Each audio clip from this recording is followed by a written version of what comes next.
A very warm greetings to all and welcome to our joint webinar on data privacy. We are thrilled to have you all join us today. This webinar is a collaborative effort between Cybernexa, an information security and identity provider company. With a team of cybersecurity experts, we offer a wide range of cybersecurity solutions, including endpoint protection, network security, multi-factor authenticator using end users' own mobile device. Collaborating with our partner Alpha Technology, Africa's best cybersecurity solution provider, partnering with various well-known platforms, they bring a huge portfolio of cybersecurity solutions to help SMBs and corporates to protect their IT environment. We aim to provide valuable insights and expertise on data privacy from different perspectives. Our speaker today is Mr. Sriram, VP Product of Cybernexa, with over 20 plus years of experience in development and implementation of integrated systems and extensive knowledge in biometric technologies, cryptography, and mobile technologies.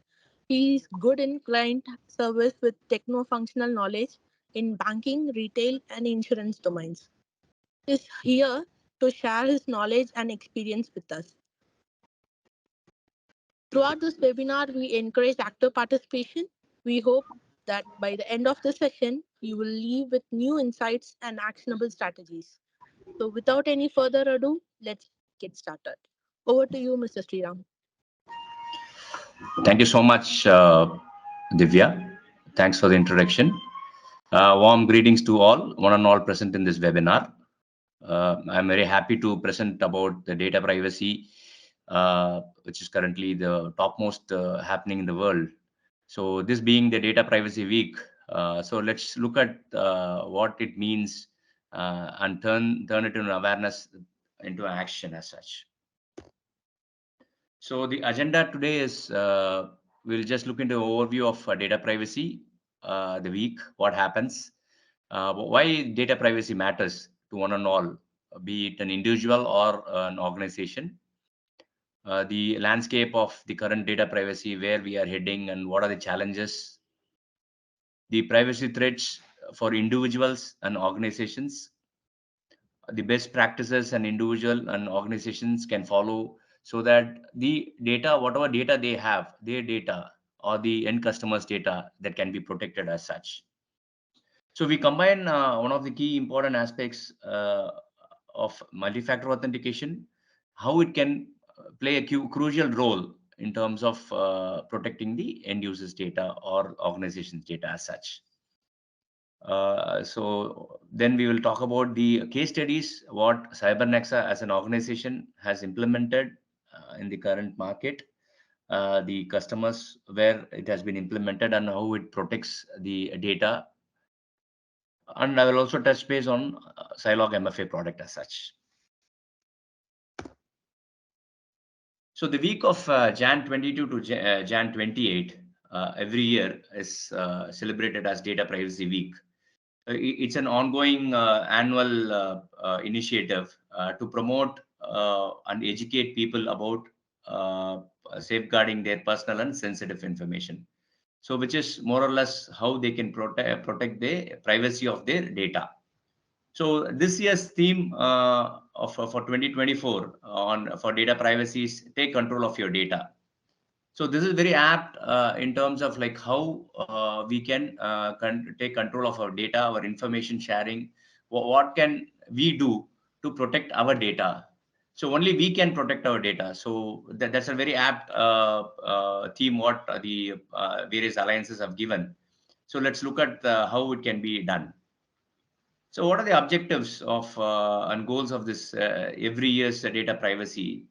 So it is to empower the individuals and organizations, like how they know about the knowledge of data, what are the privacy concerns, and what tools and technologies they can use, or what they can do to protect their privacy. So it can be their data or it can be financial data. So this the current digital world, it is increasing day by day with the artificial intelligence and machine learning coming into picture. So how we can protect our data. So the purpose, as I said, it is promoting awareness and understanding. then how one can empower the individuals and organization. So that's the core of the purpose of Data Privacy Week. So what is the importance of raising awareness? So currently we are all connected. So be it through mobile or laptop, or it can be through IoT devices. So everywhere you look at, some form of data is being exchanged between different entities. So it can be between an organization and a business, or it can be an organization and a consumer, third party vendor, or it can be between two devices or two mobile phones.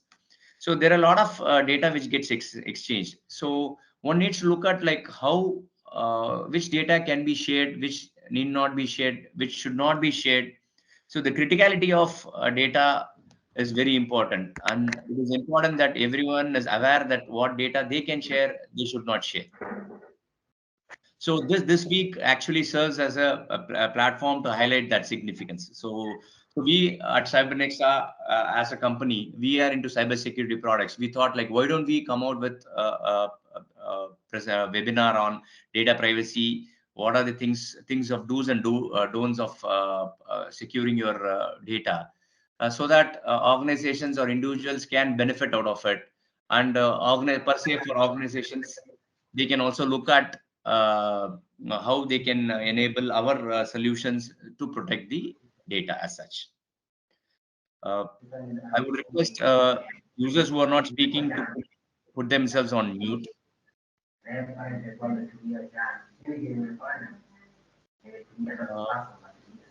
request people who are not having any questions.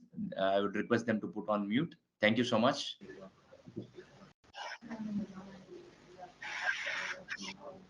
Why data privacy matters? So if you look at data or individual's photo or information, what it is private to that particular user entity as such. So it becomes a fundamental human right, which also recognize the autonomy and how the individual controls the personal information. So the individual should have the rights to control what information should be shared, should not be shared. So that is the first and foremost thing why the data privacy matters as such. Now, data, as I said, be it my biometric, my fingerprint, or my iris, or it can be my social security number or an Aadhaar number. It is constantly shared across different entities, different applications, different e-commerce sites. So various places it is being used. So these can be, if it is not properly shared under some agreement or some legal terms, it can be exploited for malicious purposes. So with these data, attackers can do an unauthorized access to information, which can lead to identity theft, or it can lead to a financial fraud or other forms of exploitation as such. So it becomes imperative, like the user data, the privacy of the user data is maintained to provide to preserve a trust between the individuals and organizations. So for a constant engagement for businesses with their end customers, there is a need that they have to handle the information responsibly, so that the trust factor increases, and they will have more customers coming on board to their platform or to their services, whatever they render as such. So this sensitive information about individuals, or the race or ethnicity, gender, so these informations, if it is not handled properly, and it can lead to discriminative practices. For example, people can say that, okay, this people belong to a certain race, so I will not provide services. Or they can say that, okay, this particular service is only for these people. So those kind of discrimination should not come into play when personal data which reveals the sensitive information. So for this reason, so it is important that how that data has to be shared, and what should be shared, and what the data is collected. So organizations should also ensure that they collect the right data, which they are going to use it for business purposes. So they should look at only from the business perspective, not for other means as such. So having said, so it is important that the end user, the individual, has control over their information. So in terms of how it is collected, how it is used and shared. So we have to look at all the policies, the terms and conditions, so that our data can be kept private and it is not shared randomly, so that we all can live peacefully as such. So data privacy, end of the day, it safeguards the fundamental rights, prevents exploitation, it builds trust between organization and individuals, uh, prevents any form of discrimination, be it gender or race or ethnicity, and it empowers individuals so that it can protect from cyber threats, against cyber threats, so that the digital economy, the digital market can grow, and it can satisfy all the legal and ethical obligations as such. So with this, we will get into the other aspects of data privacy. So what is the evolving landscape of data privacy? There are a lot of significant changes which is happening because of the technological advancements, the regulatory shifts. So the each and every country is bringing out their own data privacy policies, law, which helps the countries, individuals, their citizens, data to be protected. So it is very important that the data is, the privacy of the every individual is protected, every citizen is protected. So this increases the awareness. So the end public should be aware, like what is happening in terms of the regulatory, the technological advancements. So you would have seen there are a lot of deep fakes which are coming up. So with advancement like AI and ML, and the cloud-based services, deep fakes images are coming up, which is causing a lot of problem for individuals. What are the current trends and challenges? What is there, has to be looked into it, which is a very key aspect of data privacy as such.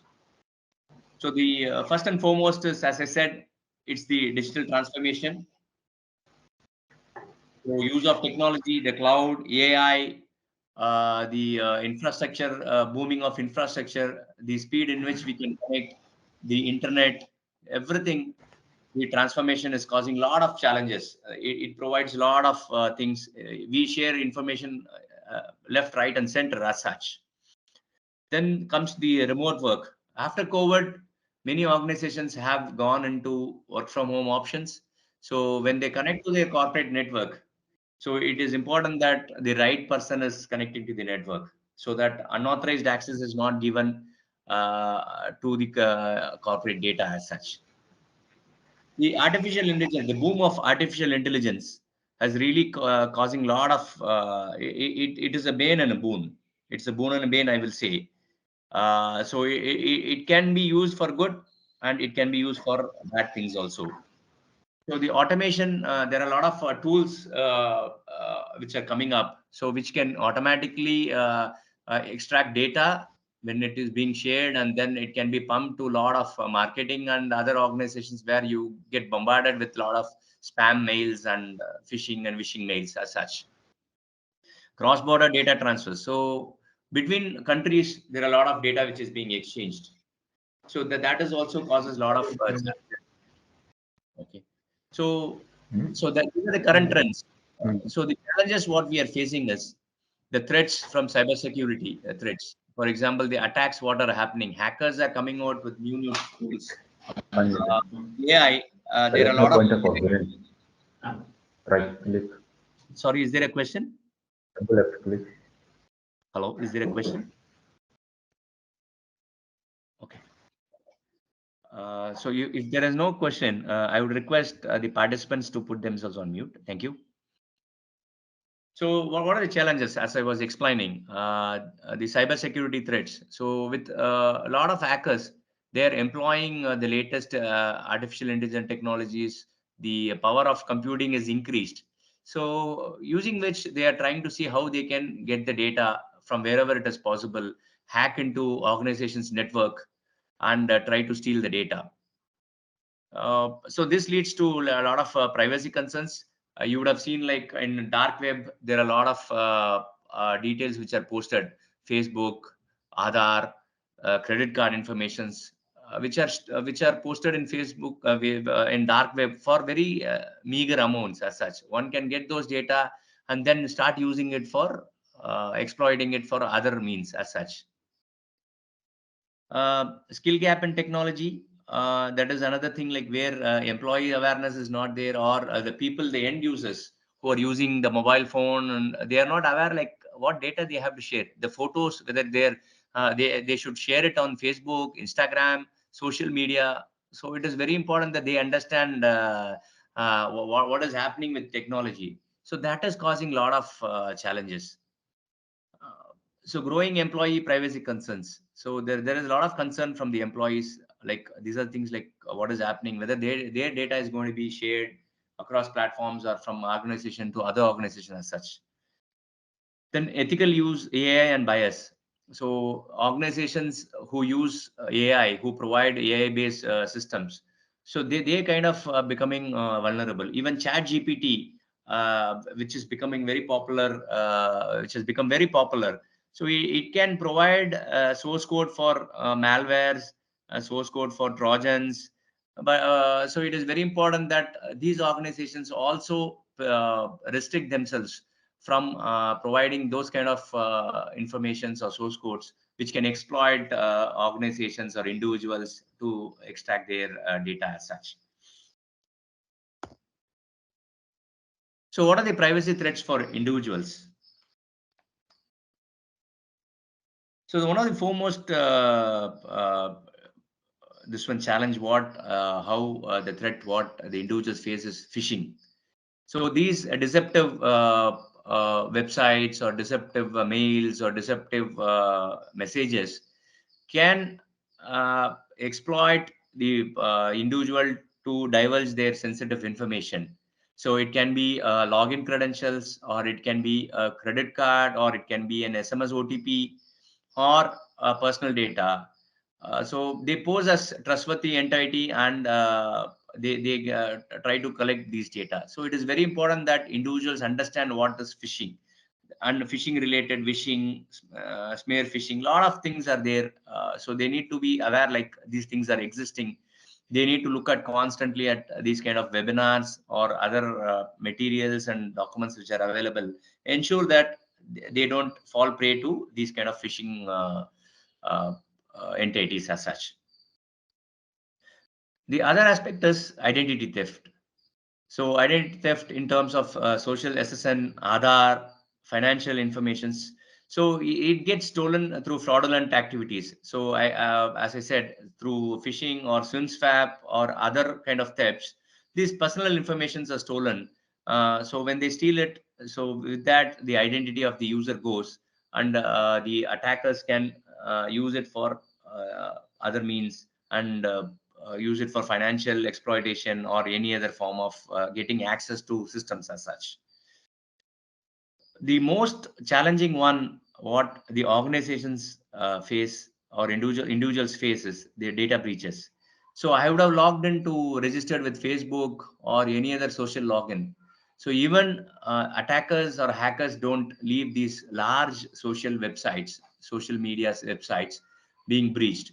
So there are a lot of breaches which have happened, so which has caused a lot of data to be leaked, with which from there are a lot of nowadays we use a social media login to log into other websites as such. So if I lose my, say for example, Facebook login, so with that, if I my credentials are stolen, so with that my access to other important websites are getting hacked. So my access to my other websites are being done by other individuals or hackers as such. So that can expose my sensitive information at a large scale. So these data breaches, organizations are taking a lot of measures to counter that, but still, due to some loopholes and other challenges, so there are a lot of exploitations which happens, and these data breaches have happened. uh, we have always seen that whenever we travel, we go to a lot of places.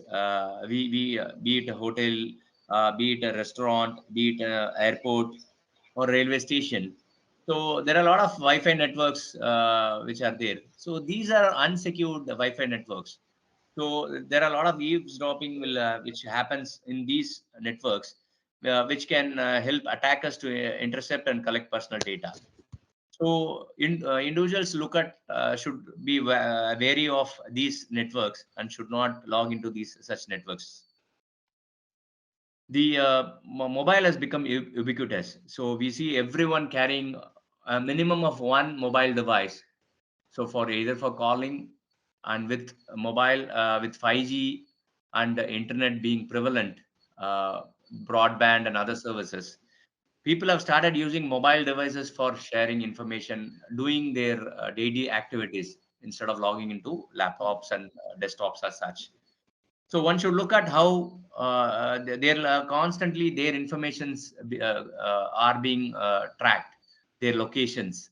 So the facial login, the face based login, all these things are tracked, and these data can get into wrong hands if not properly managed as such. So these are some of the threats. There are a lot of long list of threats, but I wanted to highlight some of the very critical threats what individuals face at this point of time. We will also look at how it can be mitigated as such. So what challenges organizations are facing in terms of privacy threats, data privacy threats? See, the most challenging one, what everyone is facing, every organization, most of the large organization which collect huge amount of data, is the data breaches or the unauthorized access by parties for sensitive access to sensitive information, leading to potential legal and financial consequences. So there has been a lot of breaches which have happened in the past. Uh, I have named the few major breaches which have happened. Yahoo, LinkedIn fell prey into this one. Weibo, a Chinese organization. Facebook, Facebook had this problem. Their data was breached. A lot of data were stolen and put into dark web. Marriott International, again a large hotel chain, they were into this problem. Their data was hacked. Even we hear that the Aadhaar was hacked and some data was put in dark web for very small amount as such. So these data breaches are causing a lot of challenges to the threats to the organization as such. Yeah, whatever measures they are taking, it is being countered by attackers, and then they try to steal the data and do it. Another large corporates face another major challenge is insider threats. So there can be employees, disgruntled employees, who can cause havoc into the systems. They can get into the system. They can compromise intentionally. They can compromise the security or and misuse their privileges and open the network as such, or accidentally. Individuals can also open the floodgates of their corporate network, which can allow attackers to get into the organization and steal the data. It can be financial data, it can be individual privacy data, but at the end of the day, it is the trust of the organization which gets damaged as such. We have been hearing about a lot of ransomware, malicious software which encrypts the organization data. So they what they do is, if some port they try to scan, these malicious softwares keeps on scanning the ports of servers and other systems as such. And once if some port is open, they try to get into a server and try to see how they can encrypt the entire data. So once encrypted, organizations will not be able to decrypt it, and they ask for a lot of a ransom to release that particular data. So this is one of the major thing which an organization really need to plan to defend against these ransomware threats as such. Large organizations, be it large or any small SMB or SME, they always have some contract with the third-party vendors or service providers. So it can be for their infra, it can be for their HR, it can be for their financial systems. So they employ these third-party vendors.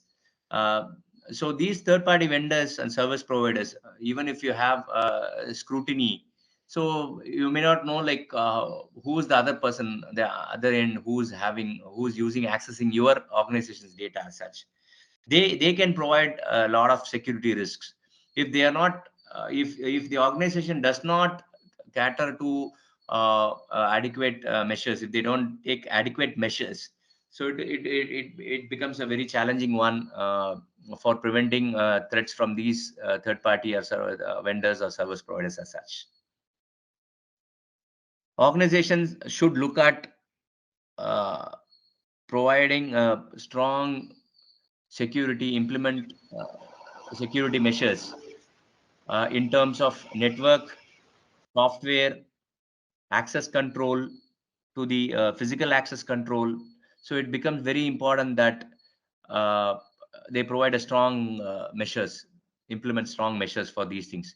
Yeah, weak or inadequate uh, measures in terms of this physical or logical access to servers, controls, or outdated software uh, can prove organizations can prove fatal for organizations, as they will be susceptible to cyber threats as such. The countries, as I said, they have come out with a lot of data protection bill, data protection law. So things like GDPR, CCPA, HIPAA regulations, all these things, they mandate a certain way in which the individual's data can be protected as such. So failure to comply to that can really provide challenges to the organizations. It can their trust can go.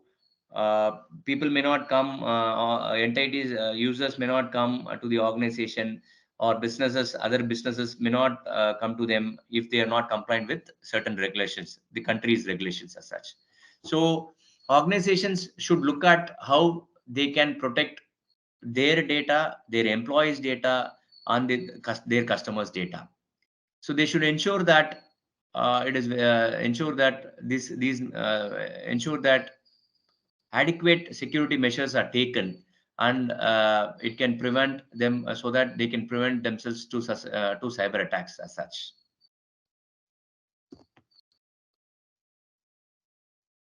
So having understood like what are the threats what an individual faces, so I will just take you through some of the best practices an individual can take to protect themselves from these kind of data thefts and protect their privacy as such. So in many places where we are logging in, we log in using passwords.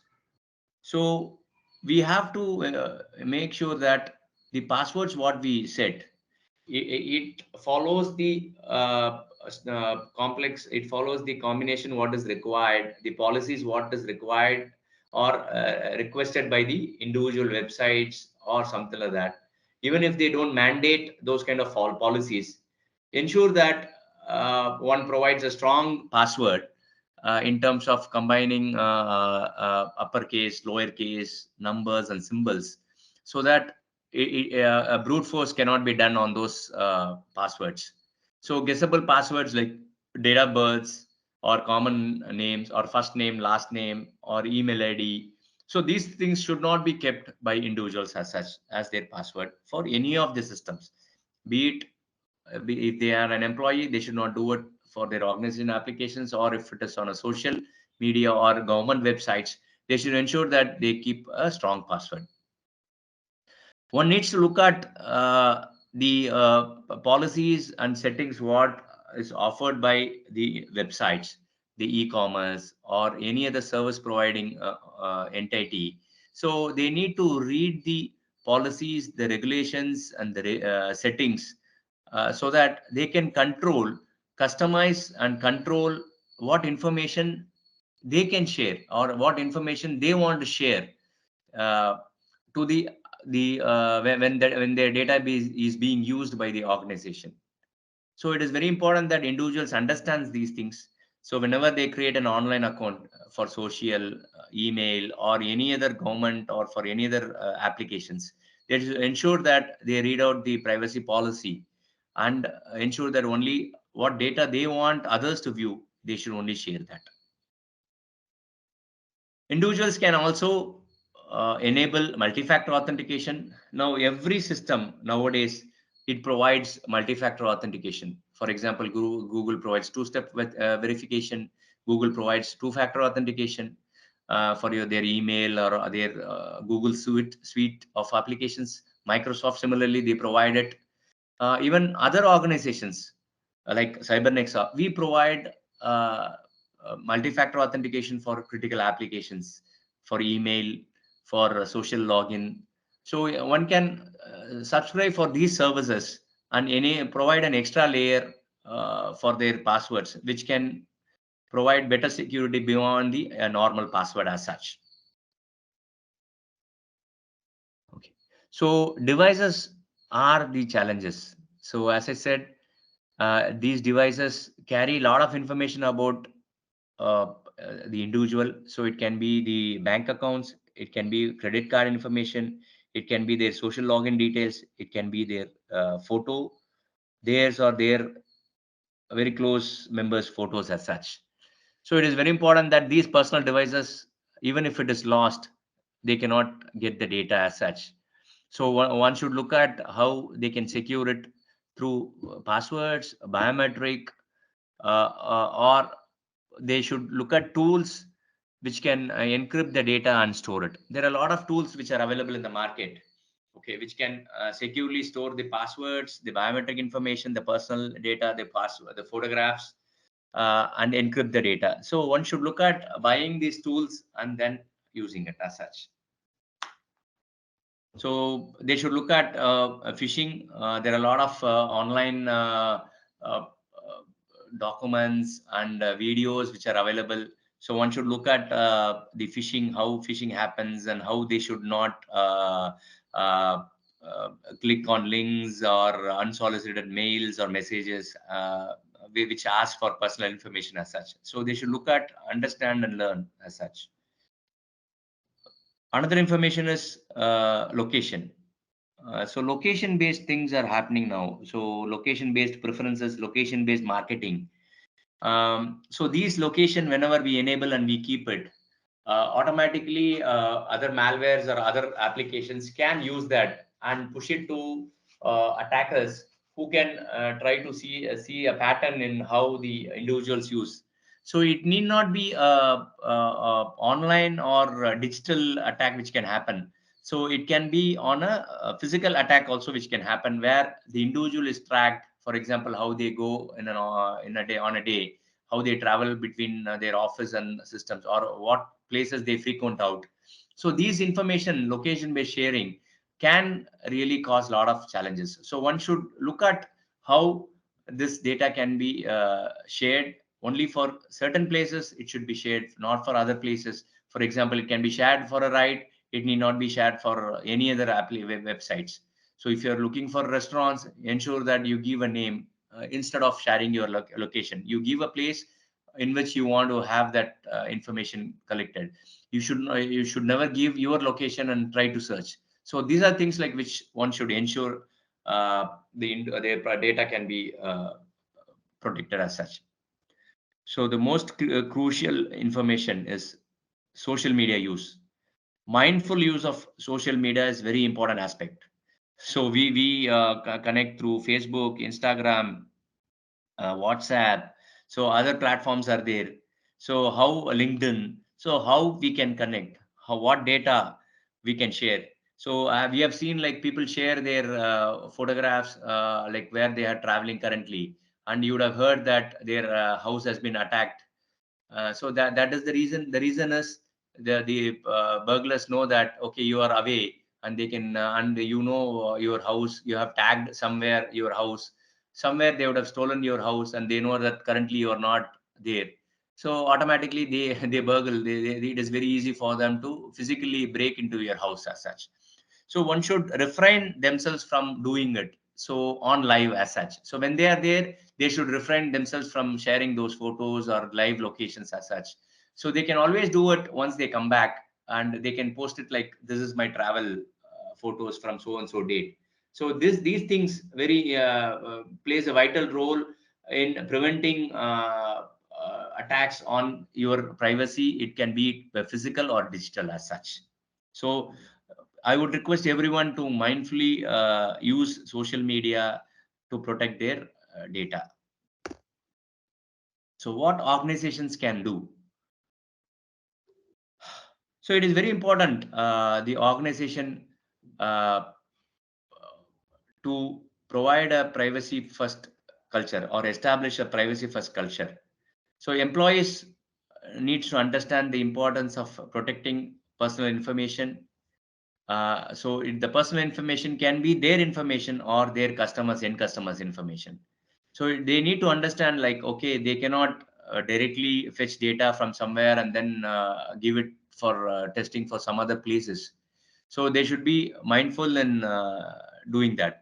So it is very important that the organization puts in practices for data transparency, and it is communicated clearly to their employees, and it is also communicated clearly about their data practices, how to individuals, to with whom they do businesses as such. So they can talk about how their data is collected, how it is used, what data is shared. So if these privacy notices are given, they should ensure that they get the consent of the individuals, so that tomorrow they don't get into a legal battle as such.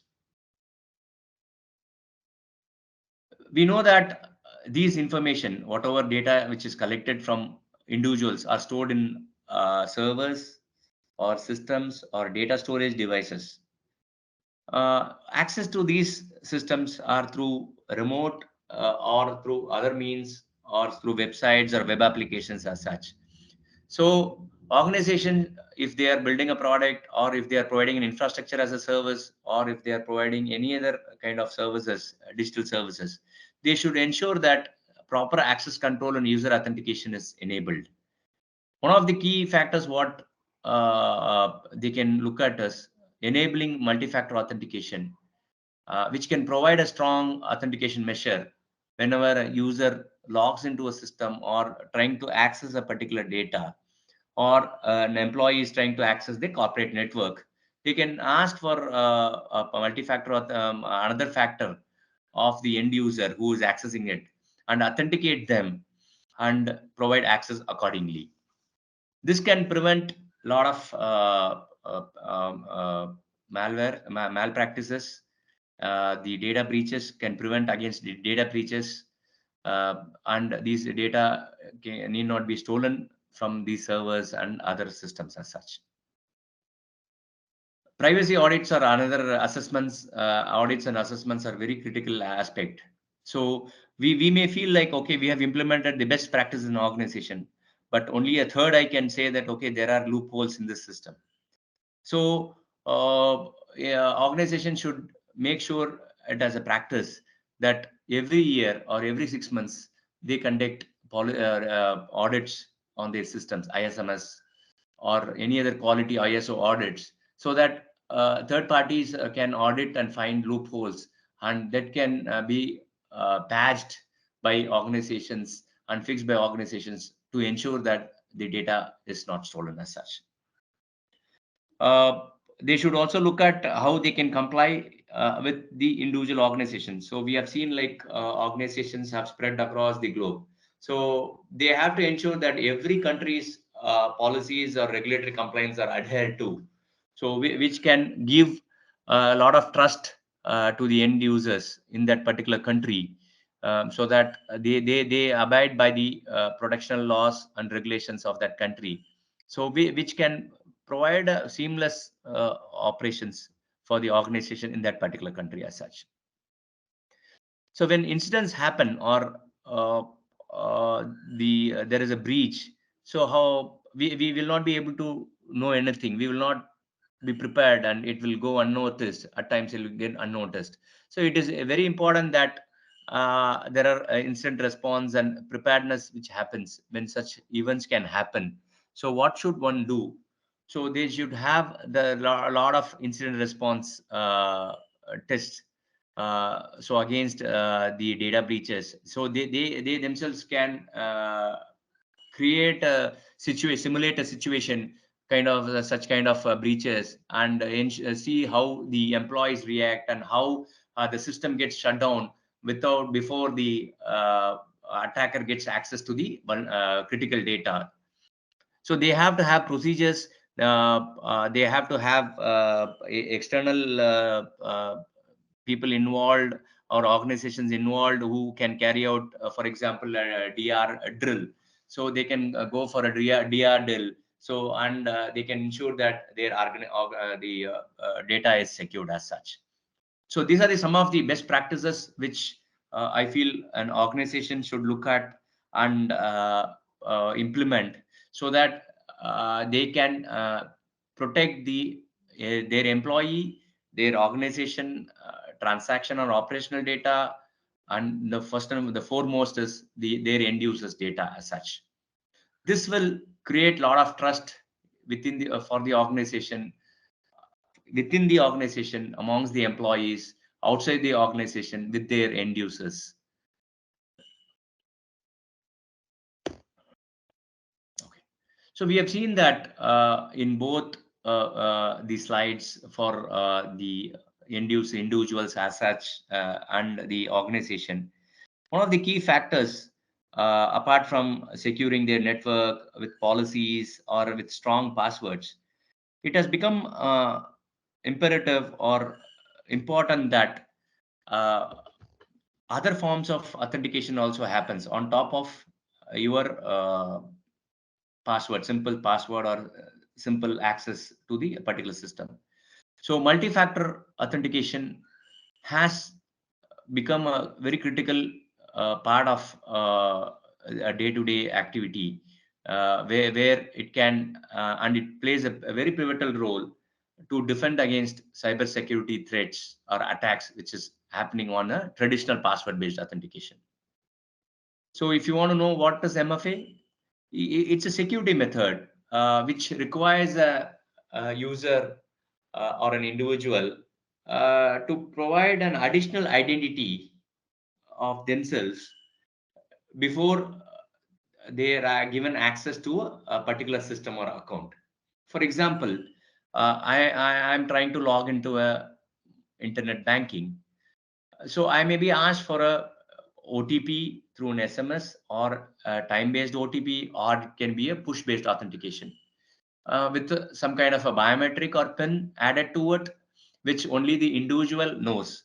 So this adds additional layer of security apart from your username and password. So this particular layer prevents against a lot of can prevent against a lot of data breaches or account takeover or other things what is happening in the current market as such. So what are the other different authentication factors which are there for the individuals? So as we know, something you have, something you know, which is PIN. So something you have your passwords or your positional based factors like your security tokens or mobile devices which you have, or something you are. So which are the biometric factors, your fingerprint, your face, or your iris. So these are some of the key other factors of in a multi-factor authentication. Now systems, multi-factor systems also implement adaptive authentications based on behavior and context. It automatically adapts and it asks for other forms of authentication. For example, I would have gone for a SMS OTP.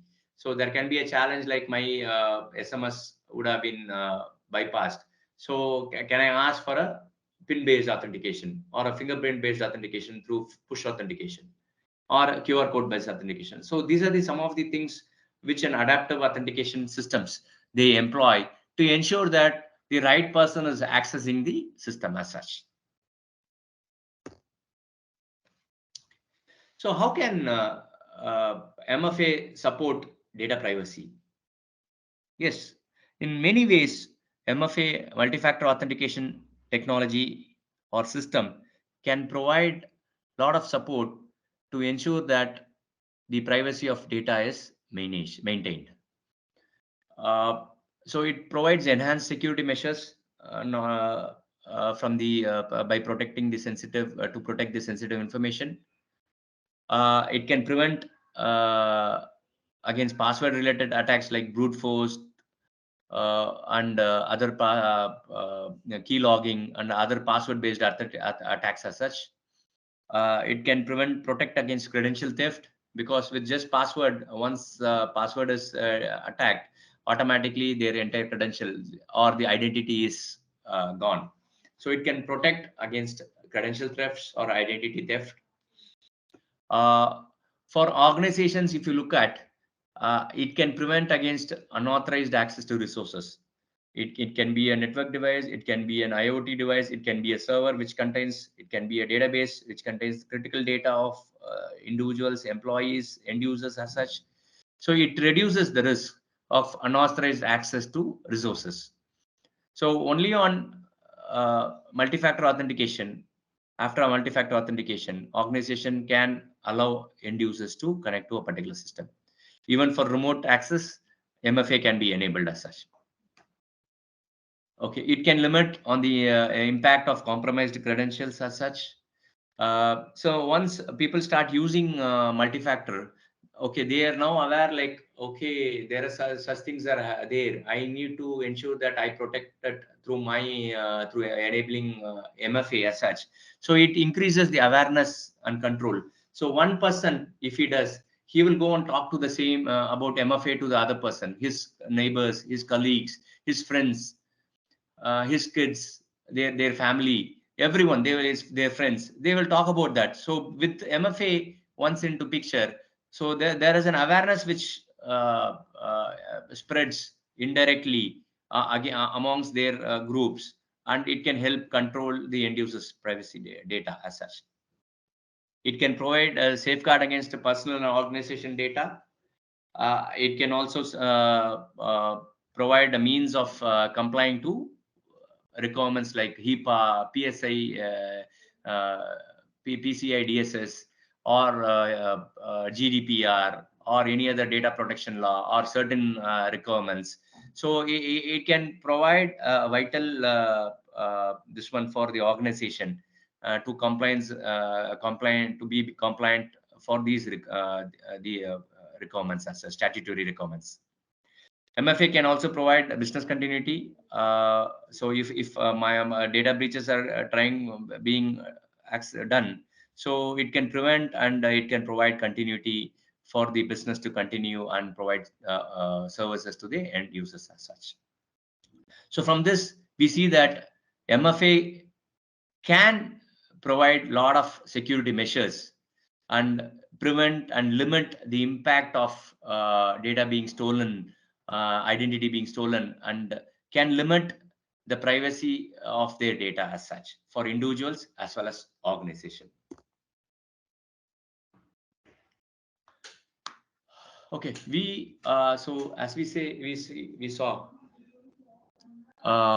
that MFA can provide a lot of security measures. Cybernexa, being a security organization, as Divya had explained, uh, so I'm just touching on some of the case studies what we have done in the market.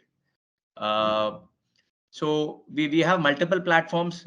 We have a SaaS platform, and we provide on-premise services also. So in our SaaS platform, any organization can self-register and start using it for various use cases. So we have Hyundai, which is one of the largest car manufacturer. They are using it for their remote access as such, for their employee remote access to their corporate network.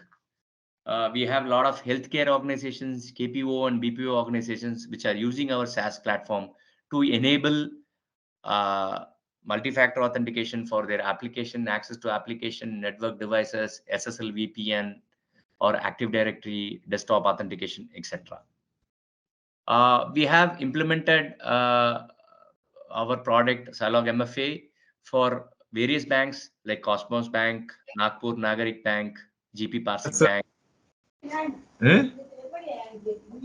Ah, Any questions? dale. Mm, Okay. since Uh, so we have implemented for their internal systems, for their core banking financial systems as such, based for their mandates and other things. For Equitas Bank, we have done it for their remote employee access through SSL VPN, SSL VPN, and for accessing their network devices. So for logging into the network devices or logging into the remotely to the corporate network, we have enabled this one, Silog MFA. We have also implemented for various organizations, government organizations within India, like Bharat Electronics and Nuclear Power Corporation of India Limited. So where they are again using it for their remote access, access to servers, access to their desktops for the individual users' desktops as such. So these are the some of the case studies where many users are using our system, and they are running successfully for the past uh, 3 or 4 years as such. Okay. So I'll just touch base on some of the products which we have developed, uh, looking at the various cyber threats which are happening in terms of data as well as identity. So we have Silog MFA, which is one of the platform. We have Silog single sign-on, Silog passwordless authentication, Silog PKI. Then we have Silog self-service password reset portal.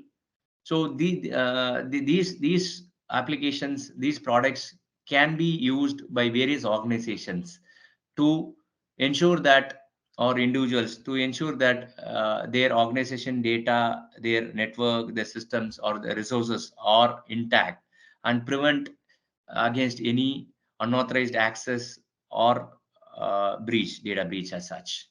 So the end of the day, the organizations can uh, ensure that the trust can be established with their end users as such. So I'll just briefly take, I will not take much time. I think we are running out of time. So Silog is a multi-factor authentication, one of the products where we have multiple factors. We are available on-prem, private cloud as a service. So these are the different factors what we have. Push-based authentication with the security of a PIN biometric, QR code with PIN biometric, challenge response OTP, time-based OTP, and we have non-mobile, non-internet-based security authentication, which is called as grid-based authentication. So this does not require any phone, any mobile phone, feature phone, or any smartphone or any other internet. Without that, they will be able to employ a strong multi-factor, second factor authentication. So organizations we have where they have restrictions, they can go for using mobile phones or any form of phones, or where they don't have access to internet from their mobile devices, they can opt for grid-based authentication as such. So these are some of the capabilities and features of this one. So we follow a zero trust framework, ensure that the device with which they do authentication can be trusted. So we track the geolocation, real-time fraud alerts are there. They can have multiple endpoints. We ensure that there are application controls are there. If someone loses their data, the app can be remotely wiped off as such. So what are the features they should look at MFA? What are the different authentication methods which are there employed? What are the integration available with the existing systems? How user friendly it is, and what are the scalability and adaptability? Okay, so why Silog? So we have designed it for multiple use cases. Underlying, we use public key cryptography with out of band authentication. We have multiple modes of authentication. Our system is pin safe. The pin is neither stored in the mobile or nor in the server. We have secured offline authentication for business continuity as such. We can push real-time fraud alerts through webhooks to any risk assessment or further mitigation as such. So we can also we also employ geofencing, so we can have restricted asset access. Only from certain places they will be having access. So these are some of the very critical features of Silog, with which an organization can look at and implement Silog as such. So why Cybernexa? So we have a customer-centric approach. We have flexible model versus a scalable solution. We have different deployment models as such. So we have a strong R&D team which keeps on improving our products and enhance security continuously as such. So let's look at the key takeaways of this webinar. So we looked at what is data privacy week. So why data privacy matters, the threats faced by individuals and organizations as such, and the best practices an organization or individual should follow to keep their data intact. What is the crucial role of multi-factor authentication? Some of the successful integration stories, and a glance on our Silog MFA product as such. So you can always reach out to us through email or call, discuss with us. Then we can look at how what solution we can provide. We can do a integration. We can enable free trial and then implement MFA. Uh, Thank you so much. Appreciate all of you for the participation. As we conclude, the next steps in implementing data privacy practices, we can look at exploring multi-factor authentication solutions. It need not be Cybernexa. There are a lot of organizations which are doing it, so we can always look at that. I thank Mr. Allison from Alpha Technology for initiating this webinar. We thank their organization. You can always reach out to Mr. Allison or Alpha Technology, and feel free to talk to us to them, and they will be able to guide you and take it forward as such. Hi. Thank you so much. Hello. Yeah. Hi. Yes. Yes. So actually, so just have a question. I see that a lot of industries and corporates are getting mandatory in getting into the MFA model. So Yes. in case if we need to have a demo for, so could you help me with the process? Yeah, you can always talk to Mr. Allison. All right. So wherever you are, and he can guide you with what are the next steps. They have been enabled with systems, so they can either show the demo, or we can jointly show a demo to you, and then we can do a POC and do it as such. All right. Thank you. And the product is really good. I really like it. Thank you so much. Over to you, Divya. Thank you all for participating in this webinar. Thank you so much. Thank you, everyone. Thank you for your wonderful participation. So I have shared a screen where we have displayed a QR to get your valuable feedback so that we can uh, present more webinars. You can suggest us topics, as well as we can have like for further future collaboration and opportunities. So kindly share your valuable feedback through this QR.